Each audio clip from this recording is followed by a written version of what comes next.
महानगरपालिका निवडणुकीचे वारे जोरात वाहत आहेत. सत्तेत येणं हेच सर्वांचं लक्ष आहे.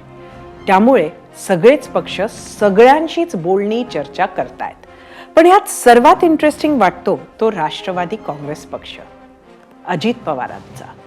भाजप आणि शिवसेनेसोबत सत्तेत असणारे अजितदादा हे अपवाद वगळता कुठल्याच महानगरपालिकेत त्यांच्याबरोबर चर्चेत सुद्धा दिसत नाहीयेत. त्याबद्दल भाजप शिंदे फार प्रयत्नशील आहेत असंही वाटत नाहीये. अजितदादा पण खूप काही भेटीगाठी आपल्या या मित्रांच्या घेत आहेत असंही चित्र नाही.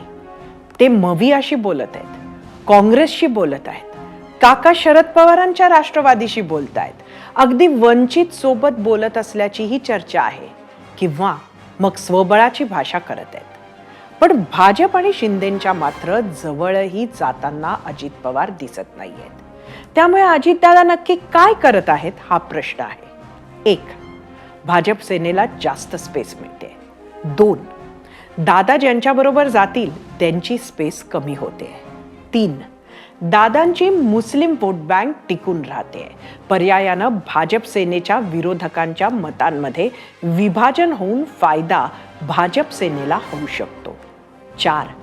अजितदादा शरद पवार एक झाले, काँग्रेस दूर झाली म्हणजे मवियाचे अजून तुकडे झाले. फायदा परत भाजप सेनेचाच. त्यामुळे दादांनी जी काही निवडणुकीसाठी महायुतीपासून वेगळी चूल मांडलीये तो रणनीतीचाच भाग असेल. फक्त ती रणनीती नक्की कोणाची, खरंच दादांची की महायुतीची, हा प्रश्न अनेकांना पडत असेल.